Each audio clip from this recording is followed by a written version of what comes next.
안녕하세요. 경민 IT고등학교 학생 여러분. 저는 사서 박성주입니다.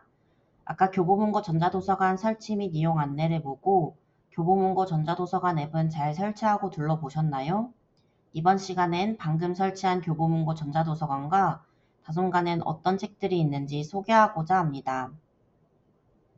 먼저 오늘 소개할 책은 총 6권인데요. 첫 번째로 세계를 건너 너에게 갈게, 두 번째로 지구 끝의 온실, 세 번째는 아버지의 해방일지, 네 번째 도서는 리버보이, 다섯 번째는 500년째 15, 마지막으로 유래시선을 소개하려고 합니다. 첫 번째로 소개할 책은 세계를 건너 너에게 갈게라는 책입니다. 이 책의 저자는 이꼬님 작가이고 출판사는 문학동네입니다. 이꼬님 작가님은 2023 젊은 작가 탑5에 선정되기도 하셨고 이 책은 국립어린이 청소년 도서관 사서 추천 도서입니다. 현재까지도 베스트셀러에 오르내리고 있는 명작 중 하나인데요. 운유라는 똑같은 이름을 가진 두 사람이 시공간을 초월해 편지를 주고받으면서 하나의 진실을 향해 가며 코끝 찡하고 먹먹한 감동을 주는 긴 여운이 가득한 판타지 소설입니다. 이 책의 주인공인 은유는 아빠를 따라 억지로 왔다가 1년 뒤 도착하는 우체통에 자신에게 편지를 쓰게 됩니다. 아빠가 재혼할 수도 있다는 것이 불만인 은유는 이 모든 게 다 마음에 들지 않는데요. 우체통에 넣은 편지는 이상하게 시간을 거꾸로 거슬러 1982년 과거의 은유에게 도착합니다. 말도 안 되는 일이 일어난 것이죠. 1982년의 은유는 초등학생이었고 편지를 주고받으면서 서로 이 상황을 이해하지 못했고 그때의 사회적인 이슈를 통해 의문을 풀어갑니다. 그렇지만 현재의 은유에게만 느리게 오는 편지일 뿐 과거의 은유의 시간은 빠르게 흘러 어느덧 현재의 은유보다 어른이 되어갔습니다. 대학생이 된 과거의 은유가 현재의 은유의 고민을 알게 되고 현재의 은유가 준 정보를 가지고 엄마를 찾아보겠다고 나서면서 현재의 은유가 몰랐던 아빠의 모습들을 알게 되고 아빠에 대한 오해를 풀어갑니다. 그리고 과거의 은유가 사실은 그토록 찾던 엄마라는 걸 알게 되는데요. 아마 은유의 엄마가 세계를 건너 자신의 딸에게 해주고 싶은 말들을 전하기 위해 과거에서부터 현재까지 편지를 통해 전하려고 한 것 같다고 느꼈습니다. 이 책은 편지글로만 이루어져 있는데 지루할 틈 없이 스토리가 이어지고 읽는 독자도 현재와 과거를 오가는 느낌을 받을 수 있는데요.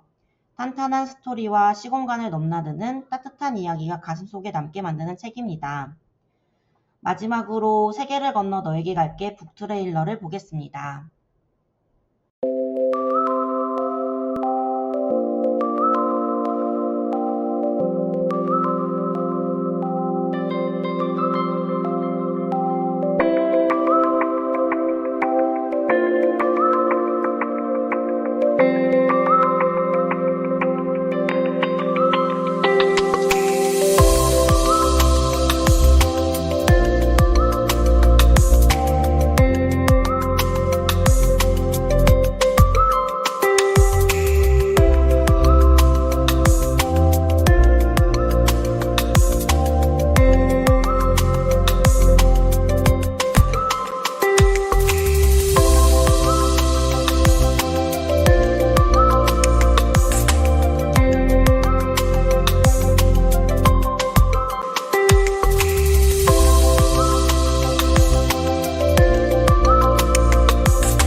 두 번째로 소개할 책은 지구 끝의 온실입니다.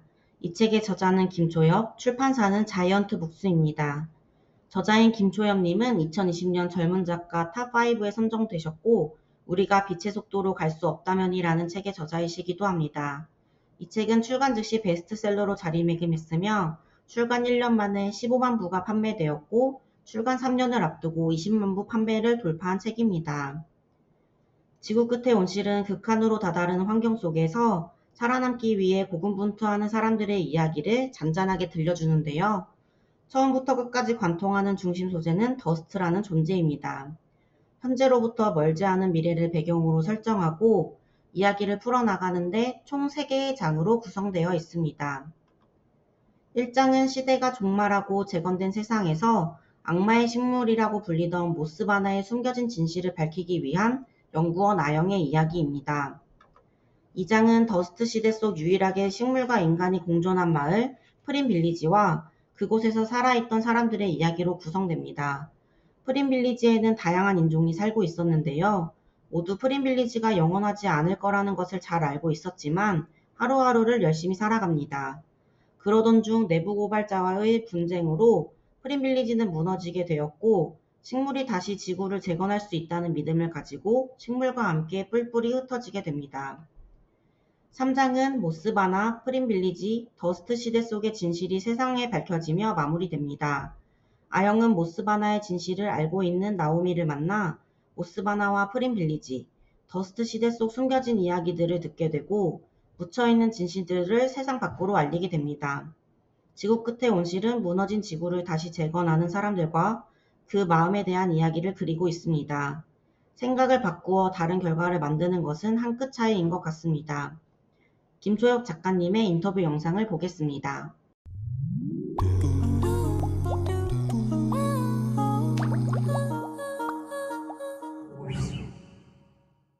저는 한국문학의 미래를 이끌 젊은 작가 1위에 선정됐고요. SF 열풍을 이끄는 문학의 대세. 2021년 문학계 아이콘으로 불리고 있습니다.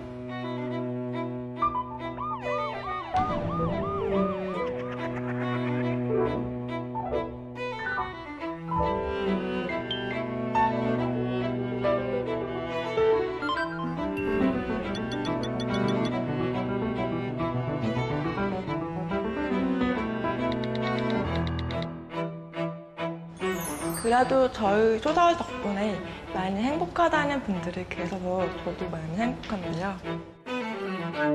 안녕하세요. 저는 SF를 쓰는 작가 김초엽입니다.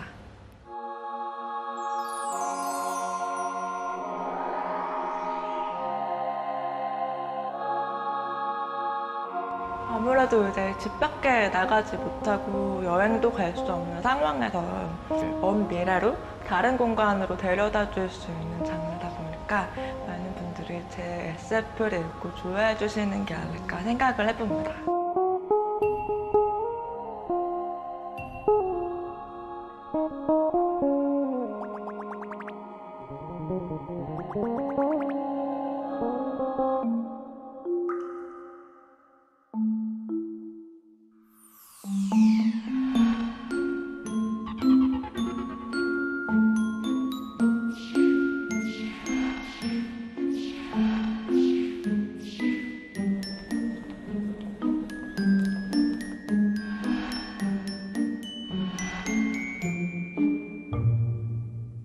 지구 끝의 온실은 한번 멸망했던 세계가 다시 재건된 이후에 한 식물 생태학자가 이 멸망과 관련된 과거의 이야기를 파헤치는 그런 이야기인데요.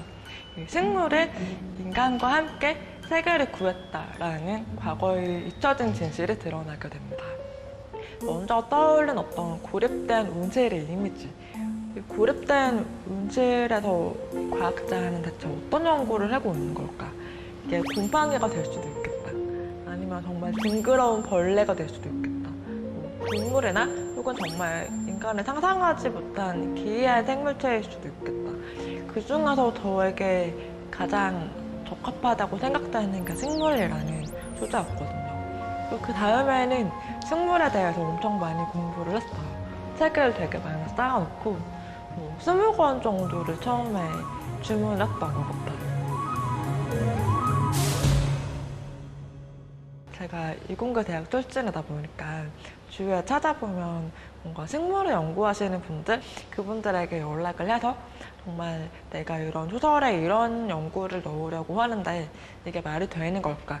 현실에서 좀 참고할 만한 그런 실험 방법이 없을까? 이런 것들을 여쭤보면서 이야기를 조금 더 구체적으로 완성해 나갔던 것 같습니다.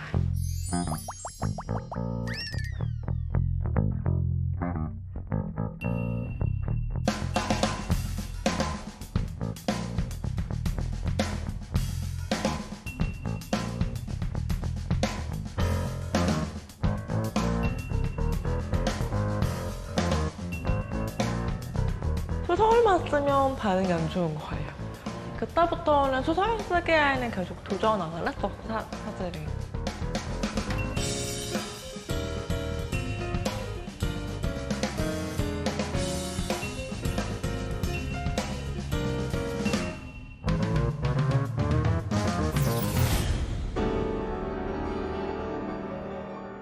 소설 쓰기라는 게 정말 공부해서 할 수 없는 일일까? 이런 생각이 문득 들었어요.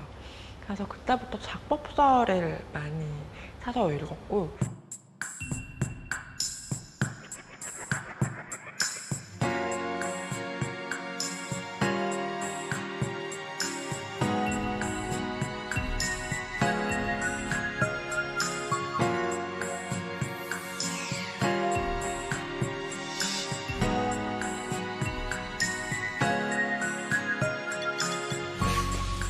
If I had wings, I'll fly to you. Even if it doesn't make sense. 첫 작품집 이후로 많은 작품들을 발표하면서 약간은 확신이 생긴 것 같아요. 내가 정말로 이 글 쓰는 일을 좋아하고 글 쓰는 일로부터 파생되는 다른 일들까지 내가 다 감당할 수 있고, 그렇기 때문에 앞으로도 나는 작가로서 살아가지 않을까? If I will love, come kiss me, wake me up. I hope you wish me luck even when I'm down on my knees. If I will love, come kiss me, wake me up. I hope you wish me luck even when I'm down on my knees. Yeah, if I will love, come kiss me, wake me up. Only you. 우리가 지금 다들 집에 고립되어 있고 밖에 마음껏 나갈 수도 없고, 그런 제 작품 속에 되게 다양한 실공간이 등장하는데, 이 작품들을 읽으면서 잠시나마 다른 세계로 여행을 갔다가 돌아오는 것 같은 그런 산뜻함을 또 선물할 수 있었으면 좋겠다는 생각이 드네요. 저는 늘 흥미로운 이야기를 쓰는 소설가이자 읽고 읽을 수 있는 작가로 기억되고 싶은 김주합입니다.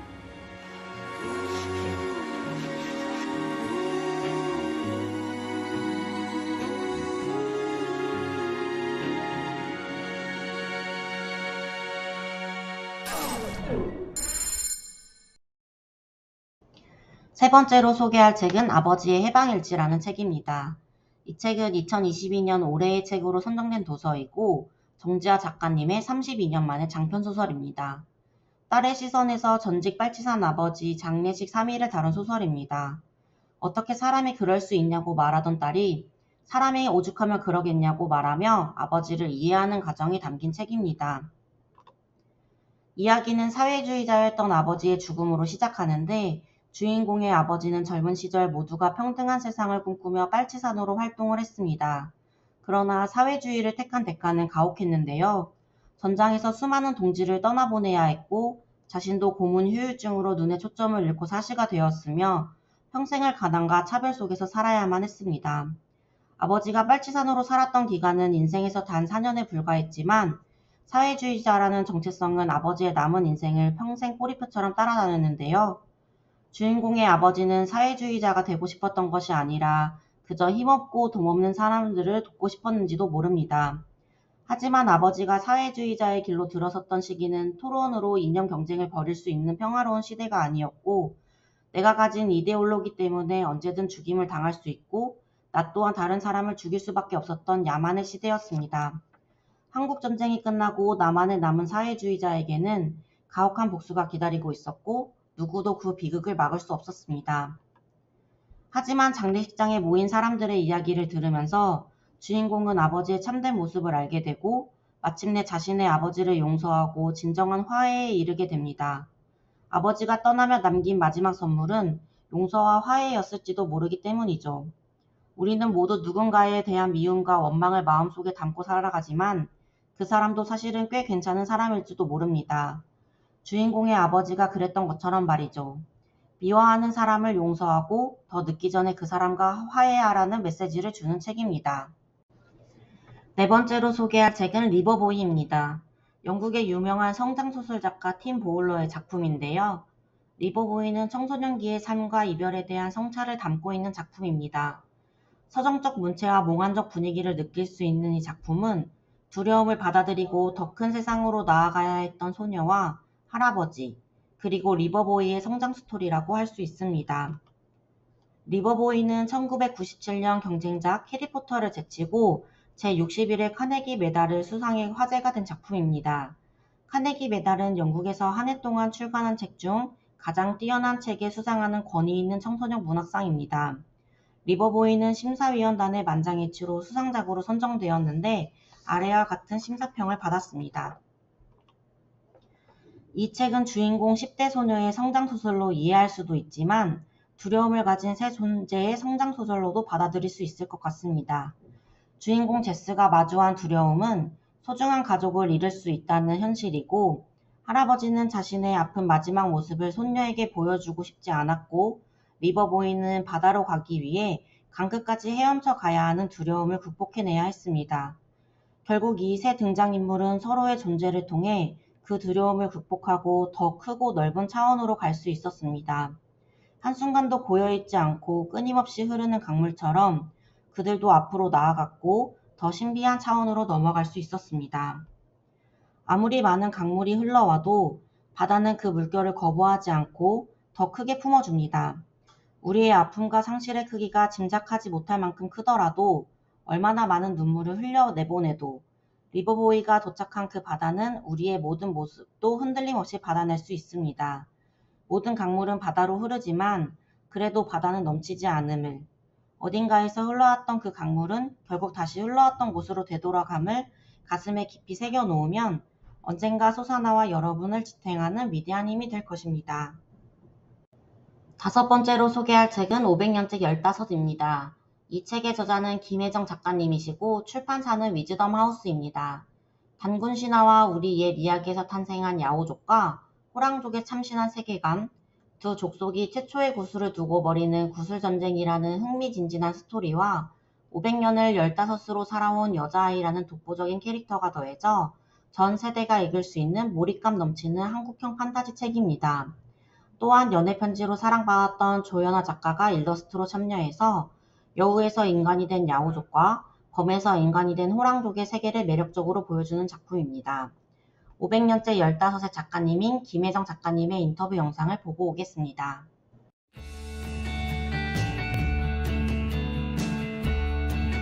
안녕하세요. 500년째 15을 쓴 작가 김혜정입니다.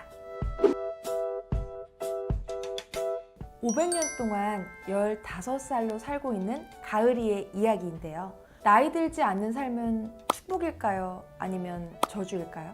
누구나 한 번쯤 상상해 봤을 이야기를 단군 신화와 여우 전설, 그리고 호랑이 민담으로 풀어낸 이야기예요.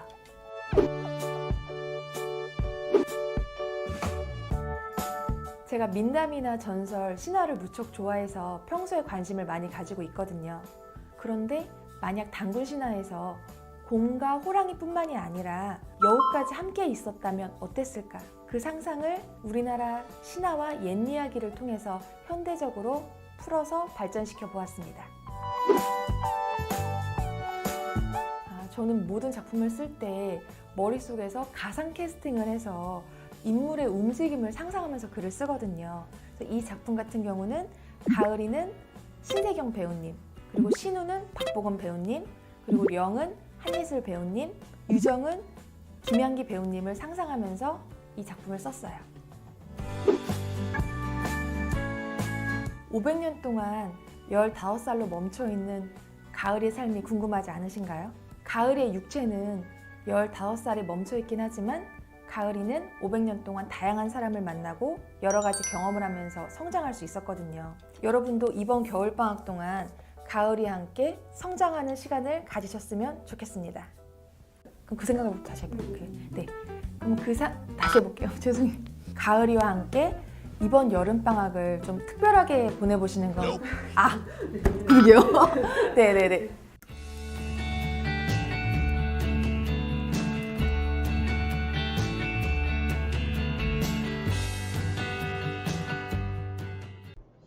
책의 제목처럼 500년째 15으로 살고 있는 10대 소녀 이가을을 주인공으로 할머니 봄, 엄마 여름과 함께 새쌍둥이 3계절 자매로 겉보기엔 또래와 다름없는 아이들과 우정을 나누고 수업에 성실히 임하며 정체를 들키지 않으려 애쓰고 평화로운 나날을 보냅니다.